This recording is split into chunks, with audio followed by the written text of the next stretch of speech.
ఒక్కసారి కొమ్మూరి గోల్డ్ కి కాల్ చేయండి. తాకట్లో ఉన్న మీ బంగారాన్ని విడిపించి మార్కెట్ ప్రైస్ కి వాళ్ళు కొనుక్కుని మిగతా డబ్బులు మీకు ఇచ్చేస్తారు. అందరికీ నమస్తే, వెల్కమ్ బ్యాక్ టు మనం టీవీ. నేను మీ రమ్య. గత కొన్ని రోజుల నుంచి బండి సంజయ్ కొడుకు బండి భగీరథ మీద వస్తున్న ఆరోపణల నేపథ్యంలో ఒకసారి చూసుకున్నట్టయితే బండి సంజయ్ని వెనక్కి లాగే ప్రయత్నాలు అయితే ఈ పొలిటికల్లో కనిపిస్తున్నాయి. సో దీనికి సంబంధించి పూర్తి సమాచారాన్ని మన పొలిటికల్ అనాలిసిస్ట్ కట్టకార్తిక్ గారు అందిస్తారు. నమస్కారం అండి. నమస్కారం. సో బండి భగీరథ్ మీద వచ్చే ఆరోపణలు మనందరికీ తెలుసు, ముఖ్యంగా అసలు ఏమొచ్చింది ఏంటి అన్నది.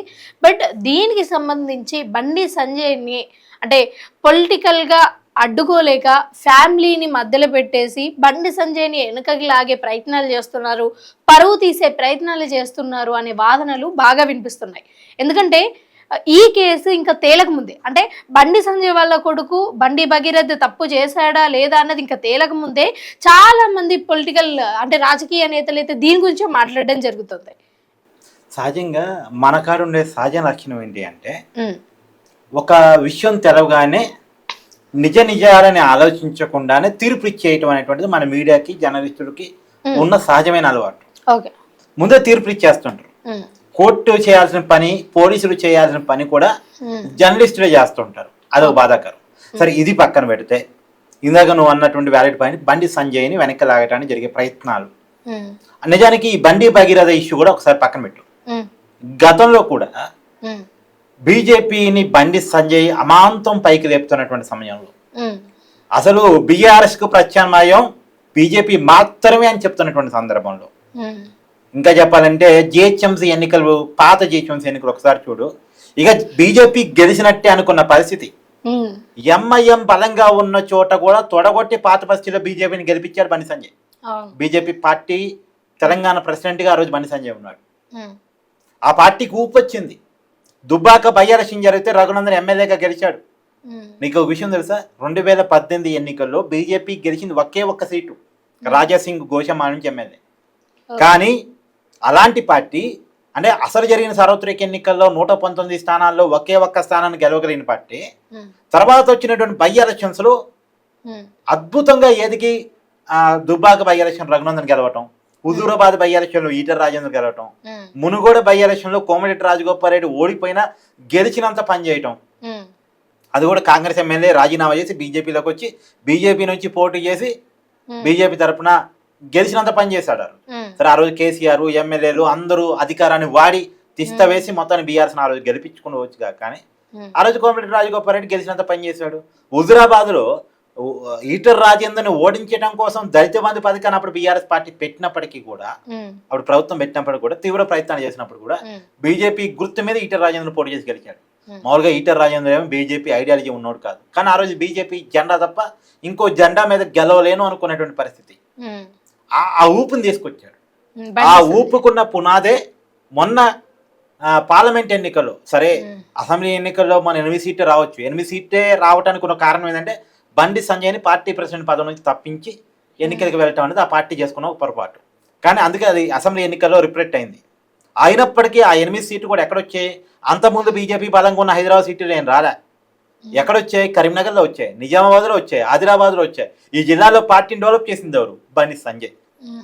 బండి సంజయ్ వల్లే అది వచ్చింది. మళ్ళీ పార్లమెంట్ ఎన్నికల్లో చూడు, పార్లమెంట్ ఎన్నికల్లో ఆ పార్టీకి 8 సీట్లు వచ్చాయి.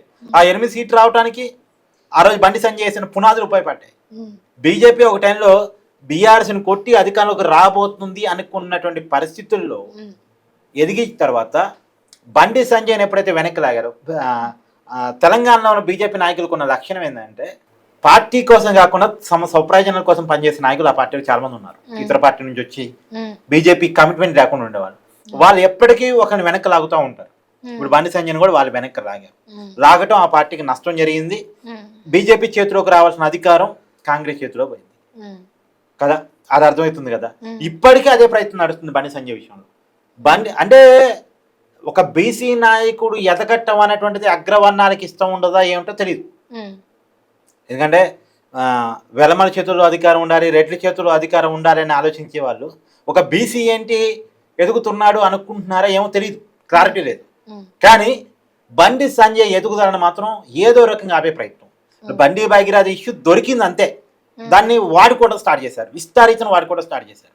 కానీ బండి సంజయ్ తన ఇన్ని దశాబ్దాల పొలిటికల్ కెరీర్లో కార్పొరేటర్ నుంచి కేంద్ర మంత్రి దాకా ఎదిగాడు.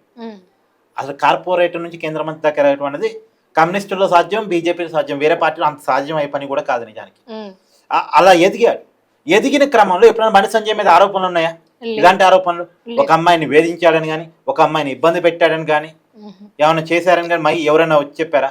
ఇప్పుడేదో బండి భగీరథ మీద వచ్చాయి, దానికి కేసు నమోదైంది, చట్ట ప్రకారం ముందుకు పోతున్నారు. నిజం ఉంటే మాట్లాడండి. బండి భగీరథ చేసిన తప్పు వరకు మాట్లాడితే ఎవరికి అభ్యంతరం లేదు. కానీ బండి భగీరథ తప్పుని చూపిస్తూ బండి సంజయ్ మీద అటాకింగ్ మోడ్. కానీ కొన్ని వర్గాలలో వస్తున్న టాక్ ఏంటి అంటే, ఈ బండి భగీరథ్ మీద పెట్టించిన ఈ పోక్సో కేసు ఎవరైతే ఉన్నారో వాళ్ళ తరపున ఎవరో బీఆర్ఎస్ నాయకులు ఉన్నారు అన్నట్టుగా వాదనలు వినిపిస్తున్నాయి. తెలీదు, అది ఇప్పుడే నేను ఆరోపించాను కానీ నిజమేంటో తెలియకుండా నేను ఆరోపించాను కానీ ఒకటి మాత్రం వస్తాం, ఈ ఇష్యూని అడ్డం పెట్టుకొని బండి సంజయ్ పొలిటికల్ కెరియర్ ను దెబ్బతీయాలనేటువంటి ఒక ప్రయత్నం మాత్రం జరుగుతుంది. ఎప్పటి నుంచో జరుగుతున్న ప్రయత్నానికి ఈ ఇష్యూని వాడుకోవటం. అసలు బండి సంజయ్ పొలిటికల్ కెరియర్ ని పోటీ చేయాలని ఆ రోజు నుంచే ప్రయత్నం జరిగింది. అసలు బండి సంజయ్ పార్టీ ప్రెసిడెంట్ నుంచి పక్కకు పోవడానికి ఆ రోజు కేసీఆర్ చేసిన ఒక లాబింగ్ కారణం, కేసీఆర్ ట్రాప్ లో ఉండి కొంతమంది బీజేపీ నాయకులు వాళ్ళ హైకమాండ్ ద్వారా నడిపించిన కథలో నుంచే బండి సంజయ్ని తప్పించారనేటువంటి చర్చ ఉంది. కానీ ఏది ఏమైనా అది నిజమా ఇది అబద్ధమా అనేది పక్కన పెడితే, పొలిటికల్ సర్కిల్స్ లో ఉన్న చర్చలు పక్కన పెడితే, బండి సంజయ్ మీద కుట్ర జరుగుతున్న విషయాలు మాత్రం క్లియర్ గా మన కళ్ళ ముందు కనపడుతున్నాయి. ఎందుకు అంటే ఒక బలమైన నాయకుడు, బలంగా జనాన్ని కదిలించగలిగిన నాయకుడు, బీజేపీ సిద్ధాంతాన్ని నరనరాల పంపించగల నాయకులు, వాళ్ళది హిందుత్వ ఎజెండా, ఆ ఎజెండాను చాలా బలంగా చెప్పగలిగిన వ్యక్తి బండి సంజయ్. బండి సంజయ్ చెప్పగలిగినంత గట్టిగా ఇలా బీజేపీలో ఇంకొక నాయకుడు చెప్పగలడని నాకు పేరు చెప్పు. అయితే మొన్న వచ్చిన మీటింగ్ కూడా పెట్టేసి ఈ పోక్సో కేసుకి సంబంధించి అందరు ప్రశ్నలు అడుగుతుంటే దానిలో కళ్ళల్లో నుంచి ఇంకా నీళ్లు కారే సన్నివేశం అయితే మనం అందరం చూసాం కదా. సో దాన్ని నిజంగానే అంత పెద్ద ఆరోపణ మోస్తున్నందుకు బాధపడుతున్నాడా, లేకపోతే ఒక సింపతి కోసం మళ్ళీ ప్రజలలో ఇది ఒక ఎత్తుగడ లాంటిది అని అనుకోవచ్చు? ఎదగాల్సిన సింపతి ఉంటుంది. ఆల్రెడీ ఎదిగాడు కదా కార్పొరేట్ నుంచి కేంద్రం అంతా, ఇంకేం సింపతి కావాలి ఆయనకి? ఆయన మీద జరుగుతున్న కుట్రలు తెలుసుకుని ఆయన బాధ రావచ్చు కాక, ఇప్పుడు ఒక స్థాయి నుంచి ఇంకొక స్థాయికి ఎదిగాడు. ఎదిగే క్రమంలో ఒక ఆరోపణ కూడా లేకుండా తన జీవితాన్ని మంచిగా రూపుదిద్దుకున్నాడు. ఇలా కొడుకు మీద ఆరోపణలు వచ్చినాయి, కొడుకు మీద వచ్చిన ఆరోపణల విషయంలో కూడా రకరకాల అనుమానాలు. ఇప్పుడు ఇయ్యాలకి ఇచ్చితే ఎల్లుండి కేసు పెట్టి, ఇయ్యాల తిడితే ఒక 4 రోజుల కేసు పెట్టి, ఇదేంటో నాకు అర్థం కావట్లేదు. ఇప్పుడు ఎప్పుడో జరిగింది సంఘటన. ఇప్పుడు డిసెంబర్లో అమ్మాయి మీద వేధింపులు జరిగాయి, లైంగిక వేధింపులు జరిగాయి. లైంగిక వేధింపులు అనేది చాలా పెద్ద మాట. ఏం చేయాలి? లైంగిక వేధింపులు జరిగితే ఆ మహిళని హాస్పిటల్ పంపి వైద్య పరీక్షలు చెప్పాలి, కేసులు పెట్టాలి. మరి వైద్య పరీక్షలు ఎందుకు చెప్పిదా? ఒక చెప్పడానికి ఇబ్బందిగా ఉంది. మేజర్ కాని అమ్మాయి మీద లైంగిక వేధింపులు జరిగితే వైద్య పరీక్షలు చెప్పాలి, అండ్ దెన్ వెంటనే కేసు పెట్టాలి. ఈ రెండు ఎందుకు చేయలే? పైగా ఇప్పుడు నేనేమంటానంటే బండి భగీరథ మీద కేసు పెట్టిన పేరెంట్స్ మీద కూడా కేసు బుక్ అయ్యే అవకాశం ఉంది. ఇన్నాళ్ళు లేట్ చేయడానికి వాళ్ళే చెప్తుంది మేము బండి సంజయ్ ఇంటికి పోయామని. ఎందుకు పోయా అంటే రాజీ అంటే ఏం రాజీ? ఇక రాజీ అంటే ఏంటి? పెళ్లి చేసుకోమనా? ఒక మేజర్ కాని వ్యక్తిని పేరెంట్స్ కూడా ఇంకొకరికి ఇచ్చి పెళ్లి చేయడానికి ఉండదు. మేజర్ కాని వ్యక్తిని మేము పెళ్లి చేసుకుంటారా ఓకే అని అంటానికి ఉండదు, హక్కు లేదు. అది పేరెంట్ చేసినటువంటి మొదటి తప్పు. వేరే రాజీలు అసలు కుదరటానికి అవకాశం లేదు. ఇమీడియట్ గా కేసు పెట్టాలి. కేసు ఇమీడియట్ గా పెట్టలేదు, 5-6 నెలలు టైం పట్టింది. ఎందుకు పట్టింది అనే దానికి క్లారిటీ లేదు. పైగా బండి సంజయ్ ఇంటికి పోయామని మళ్ళీ వాళ్ళే ఒప్పుకున్నారు వాళ్ళ ఎఫ్ఐఆర్లో. ఇవన్నీ కూడా వాళ్ళ మీద కూడా రివర్స్ కేసులు బుక్ అయ్యేటువంటి అవకాశం ఉంది. మరి చూడాలి రాబోయే కాలంలో. ఇవన్నీ ఎవడు మాట్లాడి అని ఎవడు చెప్పడానికి సిద్ధంగా లేడు. ఎందుకంటే అక్కడ ఒక అమ్మాయి అనేది విక్టిమ్ ఉంది కాబట్టి ఆ కేసును చూపిస్తూ బండి సంజయ్ని బదనాం చేయడానికి పనికొచ్చే విషయాలు తప్ప, అంటే చాలా మంది చేసే ప్రయత్నం అది తప్ప నిజాలు మాట్లాడడానికి ఎవరు ముందుకు రావట్లేదు. మరి ఎందుకు ఇప్పుడు బీజేపీలో అంటే పోక్సో కేసు అనేది చాలా పెద్ద ఆరోపణ యాక్చువల్గా. సో బీజేపీలో రీసెంట్గానే మోడీ గారు వచ్చారు కాబట్టి ఈ పార్టీకి సంబంధించి ఏమైనా పరువు నష్టం అయ్యే అవకాశం ఉందా? మన బీజేపీ పరువును లేదా బండి సంజయ్ పరువును డ్యామేజ్ చేయాలని ప్రయత్నం కూడా ఉంటే ఉండొచ్చు. మోడీ గారు వచ్చే ముందే ఇంకా కేసు వెలుగులోకి ఎందుకు వచ్చింది? అప్పుడే ఎందుకు కేసు పెట్టారు? ఇన్నాళ్ళు ఏందో అప్పుడే ఎందుకు వచ్చింది? అడంతా అడవుడి. అడవుడికి ఉన్నటువంటి కారణం ఏంటి? నిజానికి మోడీ గారు వస్తున్నారని అనౌన్స్ చేసిన విషయం. ఆ రోజు నిజానికి పోలీసులు కూడా బిజీగా ఉన్నారు భద్రత రీత్యా. సివి ఆనంద్ గారు చెప్తున్నారుగా మోడీ ప్రోటోకాల్ మేము బిజీగా ఉన్నామండి అని చెప్తున్నారు కదా డీజీపీ గారు. సో వాళ్ళు బిజీగా ఉన్న టైంలో ఒక కేసును తెర మీద తీసుకురావడంలో ఉన్న ఆంతరం ఏంటి? ఇప్పుడు ఒక విషయం రా, క్లియర్గా చెప్పు. సెప్టెంబర్లో, అక్టోబర్లో, డిసెంబర్లో 3 సార్లు అమ్మాయి పదే పదే అతను కలవగలిగిందంటే పేరెంట్స్ కోఆపరేషన్ లేకుండా, పేరెంట్స్ కు తెలియకుండా కలవగలిగిందా? రెండోది, వాళ్ళు గుళ్ళు గోపురాలు తిరిగారు. ఇప్పుడు ఆ వీడియోలు కూడా వైరల్ అవుతున్నాయి.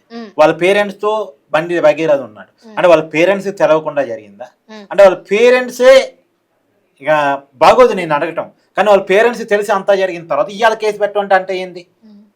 ఇవన్నీ ఒకవైపు ఉంటే ఇంకోవైపు చూసుకున్నట్టయితే ఈ రాజకీయ కోణాలలో ఎక్కువగా కూడా ఇప్పుడు బండి సంజయ్ని ఎక్కువ టార్గెట్ చేశారా, లేకపోతే అసలు బీజేపీని టార్గెట్ చేసినటువంటి బండి సంజయ్ టార్గెట్ కాదు, కేసు బండి భగీరథ మీద.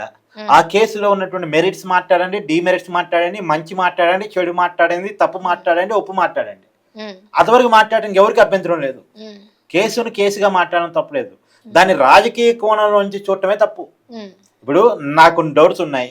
వాళ్ళు టెంపుల్స్కి వెళ్ళారు, ఆ టెంపుల్స్ కి అమ్మాయితో పాటు ఆ పేరెంట్స్ కూడా కొన్ని ఫోటోలు అయితే సోషల్ మీడియాలో వైరల్ అవుతున్నాయి. మరి పేరెంట్స్ కూడా తెలిసి వాళ్ళంతా కలుపుకోలుగా ఉన్నప్పుడు అప్పుడు ఇబ్బంది రాని ఇప్పుడు ఎందుకు ఇబ్బంది వచ్చిందని తెలియదు. రెండోది, అసలు కేసు పెట్టడానికి ఇంత లేట్ అయింది ఎందుకు అయిందని తెలియదు. అసలు బండి సంజయ్ ఇంటికి వీళ్ళు ఎవరైతే విక్టిమ్ పేరెంట్స్ ఉన్నారో వాళ్ళు ఎందుకు వెళ్ళారు? వాళ్ళ ఉద్దేశం ఏంటి? బార్గెనింగ్ కోసమా, లేదంటే వీళ్ళు అడిగినట్టు డబ్బులు అడగటానికా, లేదా పెళ్లి చేసుకోమని అడగటానికా? దేనికి వీళ్ళ పేరెంట్స్ కాకూడదు, అలా అడగకూడదు, తప్పది. బట్ ఏది ఏమైనా ఇక్కడ కొన్ని లాజిక్ పాయింట్స్ అయితే మిస్ అవుతున్నాయి. ఆ లాజిక్ పాయింట్స్ కి సమాధానం ఇవ్వడం చెప్తే చాలా మంచిది. లేదో కేసును పోనిచ్చి అందరూ నోరు మూసుకుని కూర్చోవడం చాలా మంచిది. కానీ దీన్ని ఉపయోగించి బండి సంజయ్ని టార్గెట్ చేయడం, బండి సంజయ్ పొలిటికల్ కెరీర్ మీద ఇబ్బంది పెట్టే ప్రయత్నం చేయడం అనేటువంటిది కరెక్ట్ కాదని నా ఉద్దేశం. ఓకే అండి, thank you so much Karthik garu. So seriously అసలు మీరేమనుకుంటున్నారు? ఈ టార్గెట్ అంతా కూడా బండి సంజయ్ మీదనా, లేకపోతే ఒక బీజేపీ పార్టీ మీదే టార్గెట్ చేసి ఈ ఆరోపణలన్నీ కావాలని వేస్తున్నారు అని అనుకుంటున్నారా, లేకపోతే ఈ ఆరోపణలు నిజమే అని మీరు అనుకుంటున్నారా? కింద కామెంట్ సెక్షన్ లో కామెంట్ చేయండి.